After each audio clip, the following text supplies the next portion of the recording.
Hi, welcome to Filipino Time's What Makes Them Tick, and we are back with our regular host, Fed Borromeo. I'm your temp host, Francis, and Fed's come back with a bunch of other watches, and I mean a bunch. Yeah, so it's an addiction. Apparently. So I want to start with the one that's very different from the rest. This beautiful Omega Seamaster 120. What can you say about the watch? Well, this is a 1973 Omega Seamaster 120, and my dad used to wear this on either a rubber strap or like a shark mesh bracelet. And every chance I got to ask my dad as a little boy, "Dad, can I wear your watch?" And this was the watch that he was wearing, and I guess you could say this is the watch that started it all. Wow. I had it restored maybe 2 years ago at the service center. They swapped out the new glass and new set of hands. Sadly, somewhere along the process, they damaged my bezel. Oh, no. Which, I said, you know what? Maybe I'll just leave it that way for now until such time I feel like fixing it. Yeah. I have 2 other Omega watches which I didn't bring, both from my grandfather, and I've done a little bit of research, and so far some people have mentioned your time, and I should go see Alex about it. Maybe we should one of these days. Yes, sounds like a plan. It sounds like a plan. And another one that's quite different from everything else, this Marina, this Panerai. Yeah. So what brought about the purchase of this watch? So this is the Panerai PAM 328 in the 1950 case. And I had been looking at Panerais for quite some time. Though as you can tell, I'm not really much for rubber straps or leather straps. Yep. So when I saw this watch with the original bracelet, I said, wow, that's something that would really be interesting. I love wearing it because you can look at the time easily. And you feel like Stallone?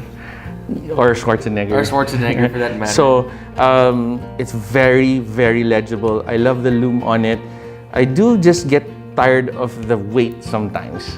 And I would imagine this, when you bend your wrist, this is not very comfortable. Actually, that's the part I always stare at. Well, that's the signature, right? Yes. In this Yacht-Master, I do remember seeing this a lot, and this has got a lot of wrist time for you.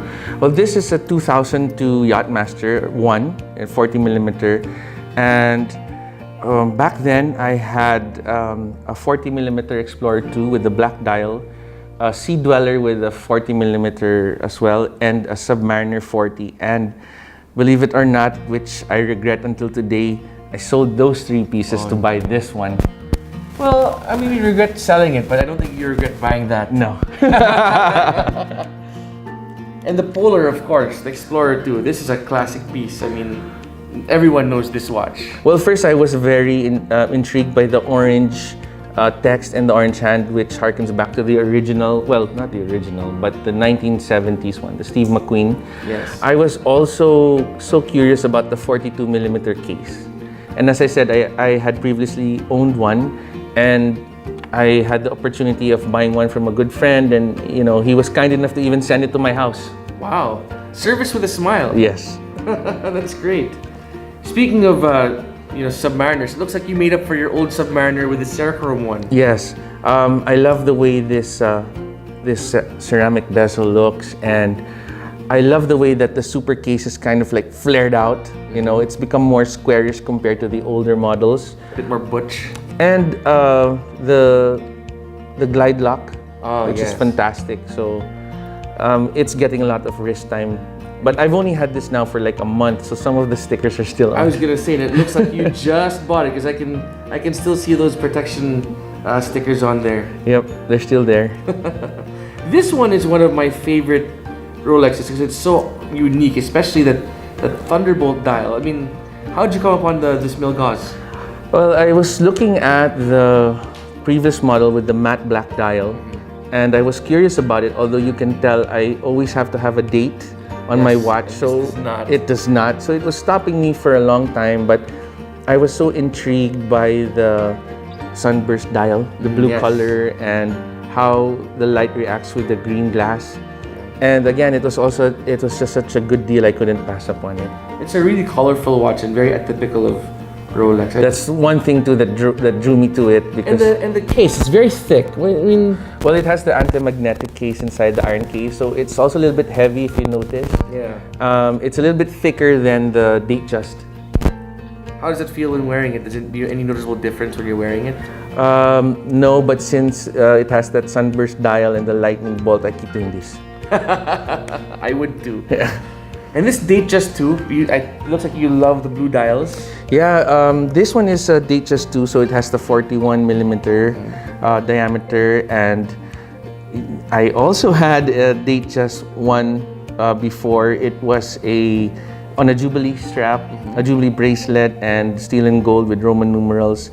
But I just love the way this white gold fluted bezel is. You know, it just calls. And one thing that you'll notice too is that while these three have the crown guards, these three don't. So it's also something, a small detail that's different. I also wanted to point out, perhaps it might not be that obvious, but you can also see that the crown on the Milgauss is a little bit bigger than the crown on the Datejust. Why is that? Well, it's supposed to be a tool watch. It doesn't the price isn't really for a tool watch, but it's supposed to be a tool watch. So I would imagine if you were an engineer or somebody technical, you might be wearing gloves. That makes a lot of sense. So then, you know, it makes it easier if for some reason you need to change the time. That makes a lot of sense. And this one that really catches the eye, no matter how far you are, on the blue computer dial. How'd you come up on this one? So this is a 36 millimeter day date, and again, just like that first watch, this was my dad's watch. It was given to me 10 years ago. Wow. On my 30th birthday, and like that watch, I was also borrowing this watch, but of course my dad would say that, oh, you're too young for that watch, and you know, it's not really something that a boy of your age should wear and whatnot.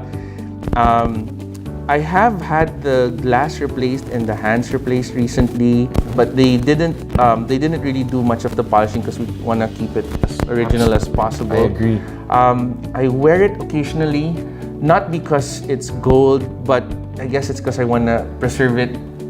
So, you know, it's something that I don't think will ever leave the collection. Well, last time we were here, we were talking about how you're a dad of 3 watch lovers. I think they're gonna have a really difficult time picking which goes to whom. Well, they always like whatever's the new one. So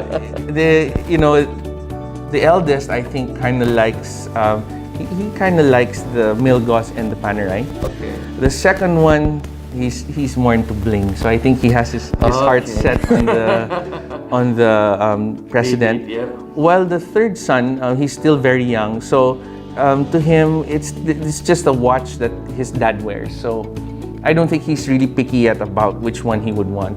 Well, it seems like a lot of these watches have almost all of these watches have sentimental value being passed down. I mean, as a father myself, what advice would you give, fathers who would want to purchase a watch that hopefully someday they could pass down to the next generation? Well, as you can see, I don't really have a combination, the steel and gold Rolex in my collection.